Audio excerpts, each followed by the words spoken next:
Losing your hair to cancer treatment can be a very traumatic experience. Of course, people will say to you, it's just hair and it'll grow back. But for many of us, this is part of our identity. And losing your hair to cancer treatment can have really long-standing physical and psychological impact. If this feels like you, then you've probably already started wondering, how can you get your hair to grow back as fast as possible after the end of treatment? Well, I'm gonna walk you through 3 ways that you can speed up chemo hair regrowth. Plus, I'm gonna share with you my own personal chemo hair regrowth story. That's at the end, so stick around for a month-by-month comparison of my own hair regrowth after chemotherapy. But let's dive into how you can get your hair to grow back as fast as possible. Starting with tip number 1, hit your target protein levels. For the fastest hair regrowth, it's important to eat to your target protein levels. Amino acids are the building blocks of protein, and hair regrowth requires specific amino acids. Here are the most important amino acids for chemo hair regrowth. Cysteine, which provides sulfur to hair cells and promotes hair growth. Methionine, which plays a role in collagen synthesis and increases the blood supply to the scalp. Glycine, which helps produce collagen. And arginine, which helps promote cell proliferation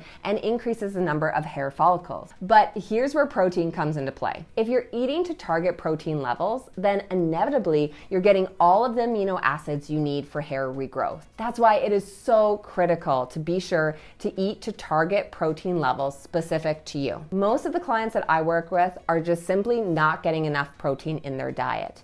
Here are 2 ways to increase the protein in your diet. Number 1, identify the foods that you are already eating that are high in protein, and simply just eat larger serving sizes of those foods. For example, if you like to eat a chicken salad at lunch, instead of putting a half a cup of chicken, just put a whole cup of chicken. The second thing you can do is to include some kind of protein source at every single meal and snack. This means at breakfast, you'll need to include some kind of egg or maybe protein overnight oats. At lunch, you'll want to include tuna or chickpeas. Your snacks will include something like hard-boiled eggs or Greek yogurt. There are many protein options that you can start including throughout the day. A breast cancer survivor client of mine came to me really struggling to hit her protein targets throughout her busy workday. She found that canned tuna was a great high-protein option to keep in her work bag or her purse. She bought the flavored tuna options and she would just add it in throughout her day whenever she needed a quick boost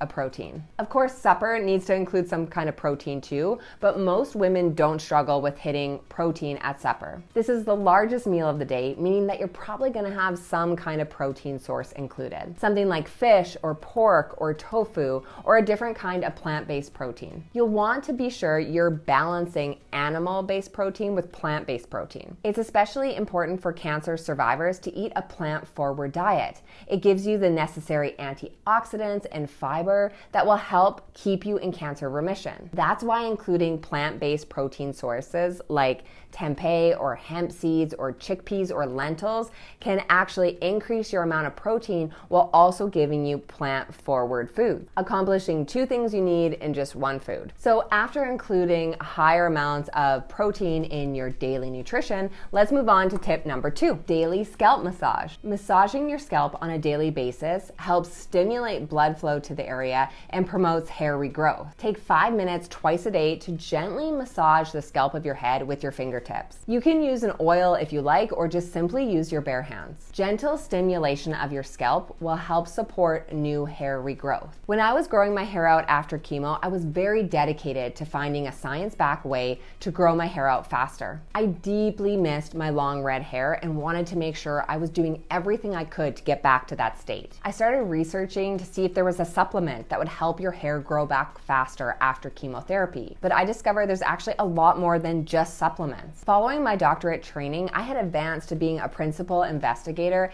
in numerous cancer-based research projects. So I certainly had the science-backed skills to dive into the scientific literature. I was confident I was going to be able to find what would actually work and what was just myth. Through my research, I found a couple of things of interest, including one thing I'm going to mention in tip number 3. 3, but daily scalp massage was definitely at the top of the list. So I personally started with daily scalp massage twice a day. With no hair, I would often use coconut oil on the tips of my fingers. Just a medium or even a mild amount of pressure. Start at the crown of your head or the very top and gently work your way down each of the sides. Be sure to also include the base of your neck and your temples. You can also seek out a professional massage therapist for a head massage. This feels amazing, so I highly recommend, especially if you have very little or no hair. It's not necessary to get the same hair regrowth results, but it does feel amazing. Giving yourself a good scalp massage will help stimulate blood flow and promote hair regrowth. 100% free and something you can start doing right now. That brings me to tip number 3. Use rosemary oil. This is easy to pair with tip number 2 because you're already giving yourself a scalp massage, so just use a few drops of rosemary oil at the same time. Rosemary oil has been found to be just as effective as Rogaine in hair regrowth in women. Simply use a few drops on your fingertips and gently massage into your scalp. It's easy to find at your local natural health product store, online, or even at your local grocery store. If you are wanting to use a supplement for hair regrowth, then I would highly recommend rosemary oil. This 2015 study in Skin Med Journal found that rosemary oil is just as effective as Rogaine. They use just 1 ml of rosemary oil gently massaged into the scalp twice a day. When you pair that with tip number 2, you'll be getting the benefit of both of these approaches at the same time. Now, if you're Googling how long it takes your hair to grow back after cancer, this is for you. I'm gonna take a lot of the guesswork out of this for you right now. When I was first diagnosed with cancer and I started losing my long red hair, I would spend hours Googling what my hair regrowth would look like at 6 months or 8 months. I was just trying to see what I would look like in the future. It's a lot of scrolling and a lot of researching, so I'm gonna take the guesswork out of this for you right now. Let's start with how long it took for my hair to grow back. Here is my chemo hair regrowth at 1 month, 3 months, 6 months, 1 year, and 2 years. Now, keep in mind that I did cut and dye my hair throughout this process. One of the biggest questions that cancer survivors have is around cutting or dyeing their hair. Of course, you want to grow your hair back to your desired length as fast as possible. So there's a lot of concern around cutting or dyeing your hair, possibly delaying this process. So is it true? Obviously, I both cut and dyed my hair during my chemo hair regrowth. Cutting your hair will not delay hair regrowth. Hair follicles do not all grow at the same speed. They are not all in the same growth cycle. This means that hair basically grows at an uneven rate. You'll also find that the back of your hair will get quite long quite quickly. So to avoid the dreaded mullet,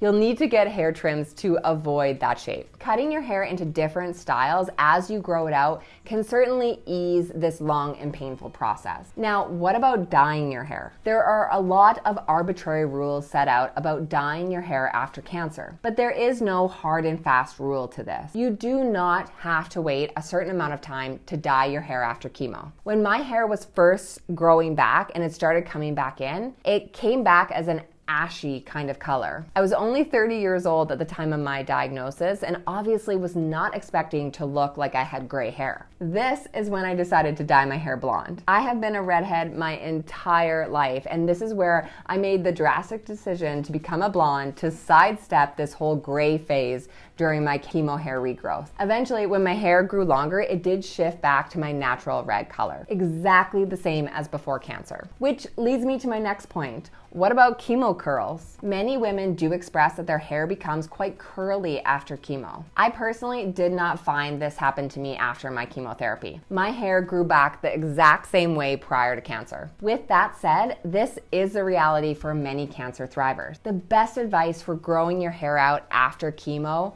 or for chemo curls is to quickly adapt and learn. With each hair length comes different styling products and different tools. The curling irons, the straighteners, the products that you use when you have long hair are probably not going to be the same ones you need to use when you have a pixie cut. Learn from those around you and ask your hairstylist for recommendation. You need to be constantly adapting and trying new techniques as your hair grows back out. Plus, bobby pins are going to be your best friend. The next thing you need to do to speed up hair regrowth is to align your nutrition. More specifically, knowing what foods you should eat and should not eat. That's why I've linked up a simple breakdown of cancer foods to include in the video right here. So make sure to give it a watch. I'll see you in the next video.